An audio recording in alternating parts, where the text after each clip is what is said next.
Welcome to the Great Detectives of Old Time Radio from Boise, Idaho. This is your host, Adam Graham. If you have a comment, email it to me, box13@greatdetectives.net. Follow us on Twitter at Radio Detectives and become one of our friends on Facebook, facebook.com/Radio Detectives. Before we get started, I want to encourage you as you make your travel plans to remember JohnnyDollarAir.com. JohnnyDollarAir.com is a Priceline affiliate. You can name your own price on hotels, rental cars, airline tickets, and even more, or choose from great published fares just like going to Priceline.com. But if you go through Johnny Dollar Air, part of the purchase price goes to support the great detective radio programs you love at no additional cost to you. So remember, when making your travel plans, check JohnnyDollarAir.com first. Now it's time for today's episode of Yours Truly, Johnny Dollar. The original air date, August the 21st of 1960, and this one is The Twisted Twin Matter. Johnny Dollar. George Reed here. Georgie, how's Floyd's of England holding up this hot weather? Fine, Johnny, fine. Tell me, does the name Franklin P. Franklin mean anything to you? No, I can't say that. Oh, no, wait. You mean the World War I fighter pilot who made such a name for himself came from right here in Hartford? That's the one. Oh, sure, one of my boyhood heroes. Yeah, Frankie the Flying Fool, they called him. Yes. Big plaque over at the library about the couple of dozen enemy planes he brought down. Yes. Which was quite a record in those days. Yes, Johnny. Something of a legend, too, because he gets shot down one day, be right back in the air the next. Yes. Just didn't know when to quit. Well, he isn't still alive, is he? No. Well, I didn't think so. No, Johnny, Mr. Franklin died a few days ago. Only a few leaving days? a considerable amount of life insurance. With our company, of course. Ah, I see. Over $110,000 that's to be divided equally between his two sons, Randolph and Philip. Or, of course, the survivor. Well, what's your problem? Well, Randolph is no problem. He lives right here in Hartford. As a matter of fact, he buried his father. But we need to find Philip. If that is, if he can be found. Now, what do you mean by that? Well, suppose you come on over here to the office, and I'll tell you what I know. Sure, why not?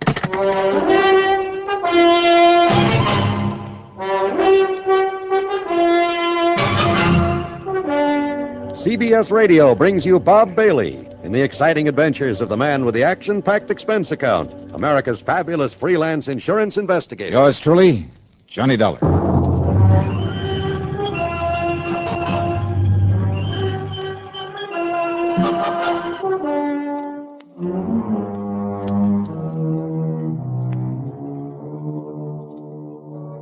Expense account submitted by Special Investigator Johnny Dollar to Floyd's of England, North American Office, Hartford, Connecticut. Following is an account of expenses incurred during my investigation of the Twisted Twin Matter.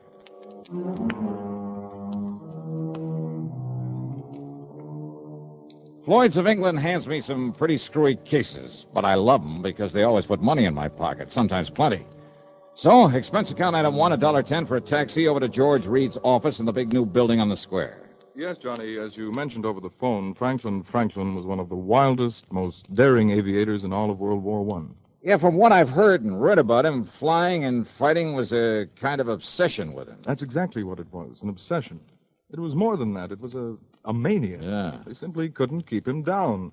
They could blast his plane out of the sky, fill him full of lead, but within a day or two, he'd be back up there fighting again. Yeah, must have been a real nut about it, huh? That's almost an understatement. So what about him, George? Well, a few days before that war ended, flying through a storm on the way back from a mission over Germany, he crashed into a mountaintop. Not from enemy fire, mind you. He'd shot down 3 Fokkers that day single-handed, but because of his own wild miscalculation. Yeah, but it didn't kill him. No, but he was badly injured. Very badly.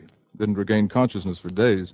When he did, when they told him he'd never be allowed to fly again, well, Johnny, the man literally went out of his mind. No kidding. Well, if it hadn't been for his family's money, Franklin would probably have spent the rest of his days in a mental hospital. Kind of a shame for a man like that. Well, you must remember that even from childhood he was a pretty erratic, Well, anyway, after a few years of expensive medical and psychiatric care, he apparently recovered, both physically and mentally. Good. He was able to manage the estate his parents left him and marry and raise the 2 sons I mentioned, the twins, Randolph and Philip, now his sole heirs. Mm-hmm. What about his wife?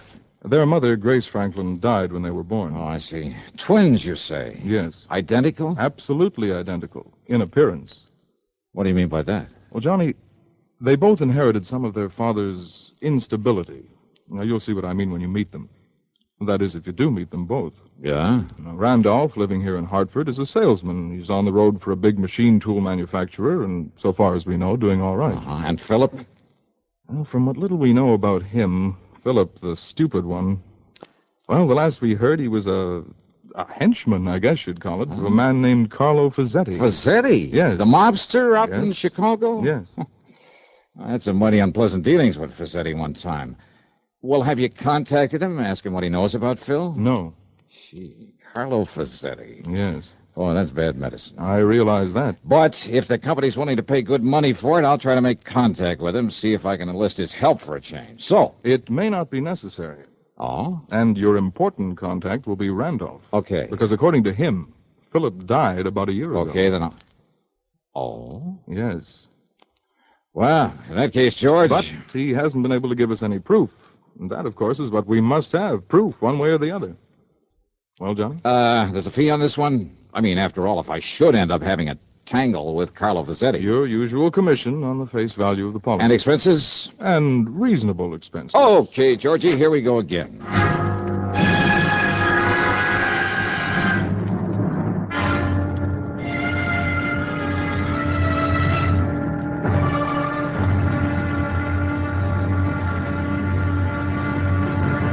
Now, Act Two of yours truly, Johnny Dollar.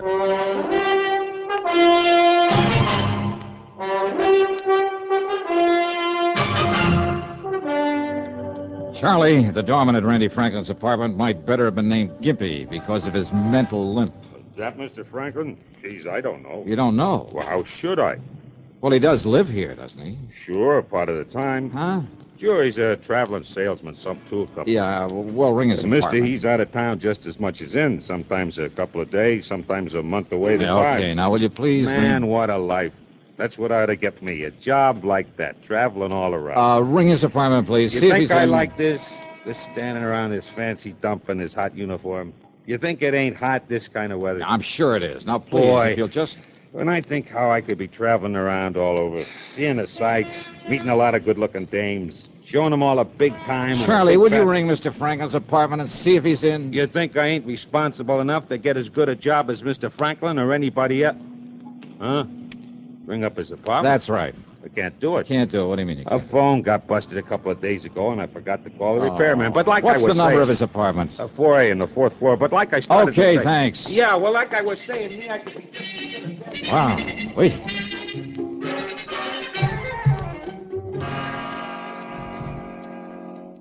Randy Franklin was in. He was mid-30s, maybe, tall, rather good-looking, with black hair, gray eyes. But there was something about the way he used those eyes, a funny shiftiness about them. And he was nervous, terribly nervous, with a trick of twitching his head so quickly I almost expected his neck to snap. His handshake was warm and friendly enough, though, but his hands trembled. He drummed his fingers on the arm of his chair and kept adjusting his tie, touching his forehead, running his fingers down the edge of his jacket. Of course, I wish you could find Philip, Mr. Dollar, but you can't. You seem pretty sure of that, Franklin. I am absolutely sure. Philip is dead. It happened about a year ago, and Mr. Dollar, it was my fault. Well, now, why do you say that? Philip lived in Chicago. He worked with a man named Carlo Fazzetti. So I've heard. You know who Fazzetti is? I've met him. Oh. I see. Yeah. Then you can understand why Dad was very disappointed in Philip. And when he became sick and Philip couldn't come here to see me, well, it was about that time I had to go to Chicago on business. I ran into Philip, and I told him, Mr. Dollar, I told him that unless he came back here and squared things with Dad, got himself a legitimate job and settled down, Dad would cut him out of his will, out of the insurance. Oh, is this true? Yes, I believe Dad might have cut him off. Well, now, it seems to me that would have been to your advantage. Thank you, but I prefer to get along on my own, which is why I wish you could find Philip now. But you can't. Yeah, you said that before. Of course, a share in Dad's estate, of course, I'd welcome that. But not all of it, if it meant cutting off my own brother. And you look as though you don't believe me. Well, just keep talking, Randy. The point is, the threat of losing some of the estate persuaded Philip to fly back here with me to see Dad. But then, Mr. Dollar... Yeah? Well? Mr. Dollar, Look, are Are you always this nervous, Randy? No, it's just when I think about what happened, that it was such a frightening, such a terrible, such a shock to me. I don't think I'll ever get over it. Well, what happened? Probably accounts for these lapses, these blackouts that occur when I can't remember things, lose track of things weeks at a time. When what happened, Randy? The airplane, unscheduled. We ran into a storm over the Alleghenies. We crashed into a mountaintop. Oh, I see. Do you? Do you really? Do you know what it meant? The same kind of a crash that years ago caused my dad. Yeah, to lose his sanity for a while. No! You mustn't say that. He was as sane as you and I. It was just the fear, the terrible, uncontrollable fear and the shock at... Only 3 of us, so far as we know, managed to crawl away from the wreckage. The pilot, a little girl, and myself. Even we were badly injured, we didn't know about each other until much later, because we'd all crawled away in different directions. When I was found, I'd been unconscious for several days. Like your father after his crash during the war. No! Please, don't. Please. All right, I'm sorry. They found Phil's remains in the wreckage? The wreckage of that plane burned completely.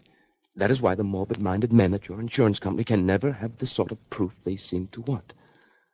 Poor Philip's body. Oh, I see. In any event, though, it looks as though you're the sole beneficiary of your father's insurance. And I tell you, I don't care. Don't you understand that? If you like, I'll give Philip's share to some charity. Randy, give me the name and address of the company you work for. Why, it's in New York, at the... Oh? Why? Because I've suddenly got a real crazy hunch, real crazy. Don't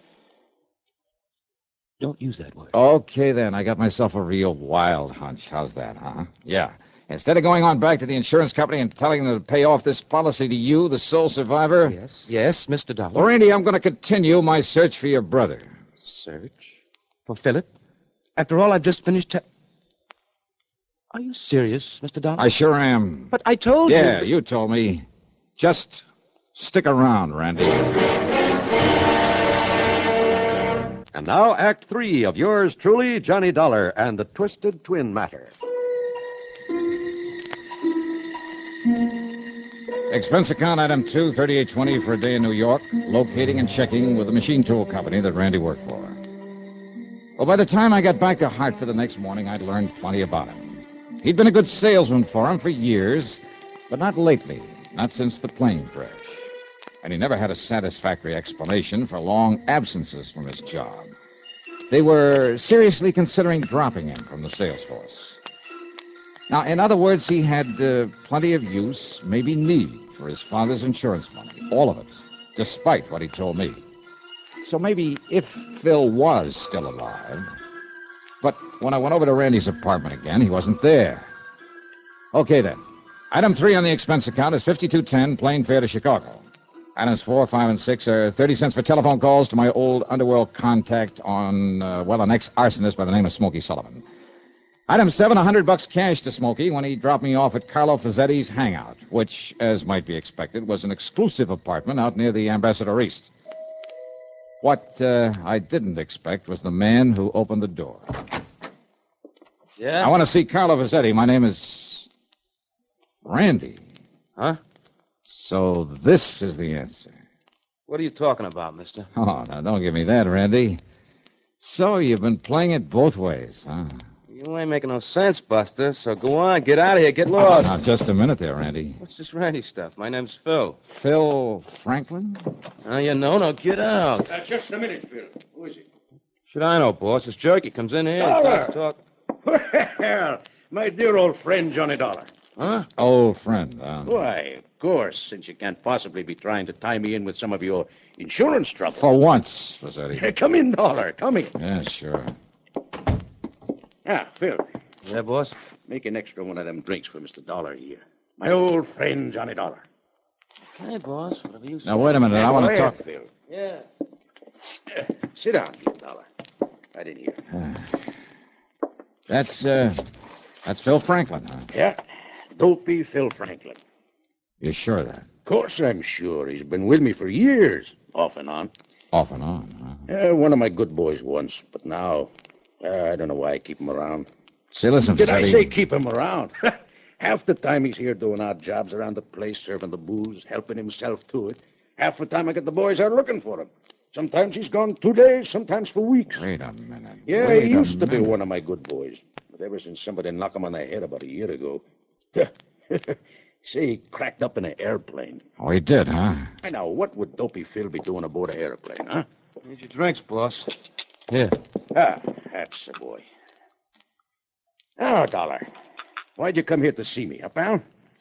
Only, here, drink up first. Here, Carlo. Just add this drink to yours. Huh? But if you don't mind, I'll hang on to this glass. Now, wait a minute. Sorry, I gotta get going. What? See you next time I'm here in Chicago. Wait a minute, Maybe. Dollar. I wrapped the highball glass carefully in my handkerchief, stuffed it into my pocket, then spent item 8, $4.90 for a taxi. Item 9, another $52.10 for a plane ticket back to Hartford. Item 10, $1.50 for a cab to my apartment. Well, there I picked up my car and drove over to Randy's place. He wasn't there. Item 11, $10 to the doorman, Charlie, to keep his eyes open for once and to phone me when Randy came in. And to keep his mouth shut. Well, as I might have expected, Charlie's call didn't come until 5 days later. Item 12, $4.85 for a tank full of gas. At police headquarters, I picked up Lieutenant Tim Waverly, who spends most of his time in the lab, not in uniform. I gave him the highball glass, some instructions. Then together we drove over to Randy's apartment. And this time he was in. Yes? Oh, Mr. Dollar. Yeah, that's right. You've been away, Randy, huh? Away? Oh, why, yes, I guess I have. Yeah, I guess so. Oh, Tim Waverly, a friend of mine, Randy Franklin. Hi, Mr. Franklin. How do you do? Just where were you, Randy? Does it make any difference? Where? Well? Well, Mr. Dollar, I don't know. No, I'll bet you don't know. All right, let him see it, Tim. Sure. Mr. Franklin, have you ever seen this glass before? Here, take it. What? I said take it. Here. All right. Well, have you? No, I can't say that I have. Okay, thanks. Let me have it back. Well, of course, here. Want to take it back to the lab, Tim? The lab? No need to, Johnny. These prints are identical, all right. Mr. Dollar, what's this all about? Randy Franklin, huh? And Phil Franklin, too. What? Yeah, so ever since that plane crash, huh? Please, don't talk about that again. Oh, sorry. Afraid you'll get all nervous, all upset again? Yes, don't you see? This last blackout was right after you were here before. Blackout, huh? Yes. You expect me to believe you don't know where you went, where you've been ever since then? It's true, Mr. Dollar. Are you kidding? I saw you in Chicago posing as Phil. No. What do you mean, no? It's not true. It can't be Those true. identical fingerprints on this highball glass prove it. I don't know what you're talking But about. why? What kind of a racket were you trying to pull? Dollar. Did you have some crazy No. idea that maybe, No, just don't maybe... talk like that. I told you not to talk like that. Do you hear me? All right, now, you just keep your hands to yourself, No, Randy. because you're trying to upset me again, but I won't let you get out. Get out of here. Just a minute, Watch you. it, Johnny. I'll show you. Coming here this way. You hear me? No, you... Don't. Oh. All right, now, Randy. No. Please. Take it easy, Johnny. You hit him pretty hard. And that isn't all, Tim. Let me have your gun. My gun? Yeah, give me. No, wait a minute. Thanks. All right, now, Randy. Johnny, you're out of your mind. Am I? Stand back. No, Johnny. No, please. No. No.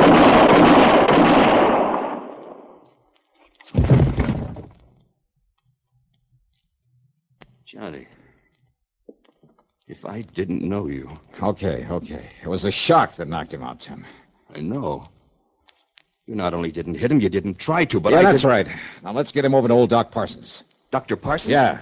The psychiatrist? Yeah, come on. Give me a hand with him.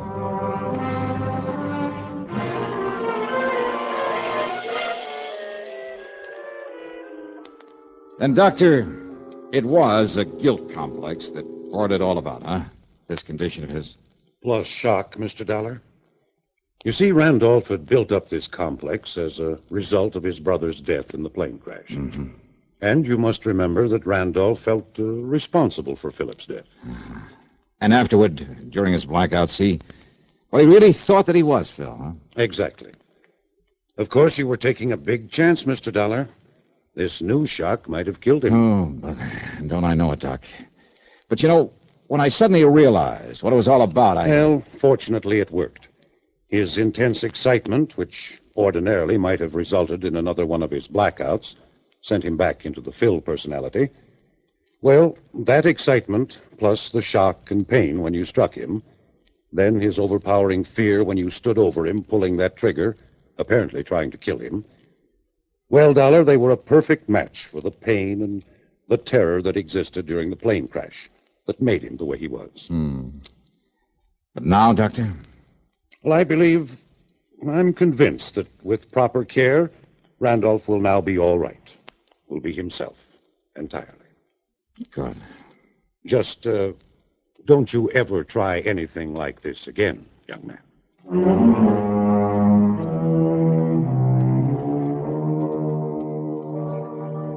Yeah, Dr. Parsons was right.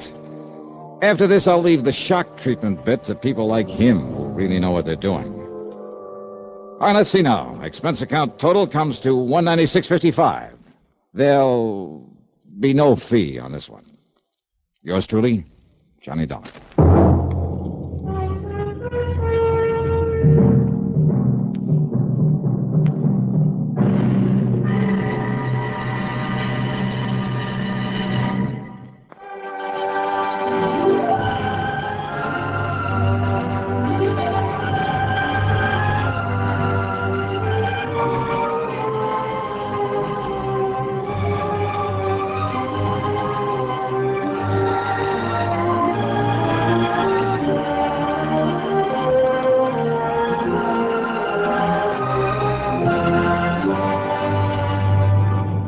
Yours truly, Johnny Dollar, starring Bob Bailey, originates in Hollywood and is written, produced, and directed by Jack Johnstone. Heard in our cast were G. Stanley Jones, Frank Gerstle, James McCallion, Jack Moyles, Herb Ellis, and Russell Thorson. Be sure to join us next week, same time and station, for another exciting story of Yours truly, Johnny Dollar.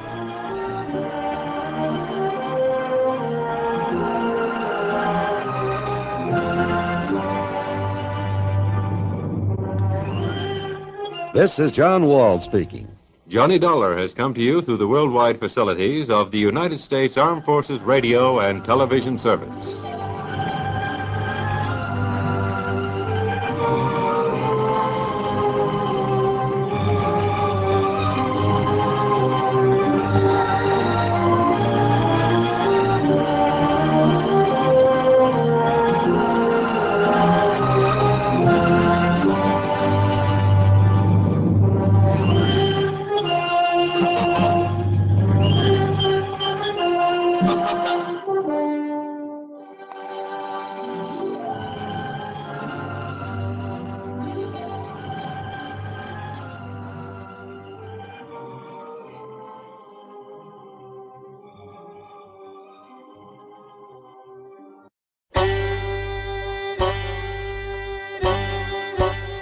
Hi, this is Andrew from OTR Westerns.com. I wanted to invite you to come take a look at our site where we put out podcasts of old-time radio westerns. Check us out at OTRWesterns.com. You're listening to The Great Detectives of Old-Time Radio with Adam Graham. Now let's get back into the show.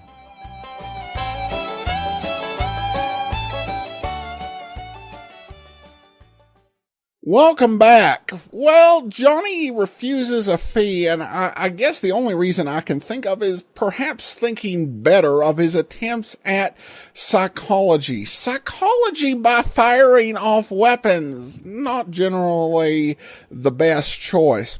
Of note, this is actually the 700th episode of Yours Truly, Johnny Dollar that was broadcast. Now, keep in mind, they had the year of serial episodes with more than 200 of those being 15-minute episodes. Still, not a whole lot of detective programs, even with some serial episodes thrown in, got to that benchmark. The ones I can think of right at the top of my head are Nick Carter and Mr. Keen Tracer of Lost Persons, but not really recognized over the radio. I guess they just were not as much into the big round numbers, at least not when it came to radio episodes. All right, well, that will do it for today. Join us back here tomorrow for Dragnet, and then next Friday, another episode of yours truly, Johnny Dollar. In the meantime, send your comments to box13@greatdetectives.net. Follow us on Twitter @Radio Detectives, and become one of our friends on Facebook. Facebook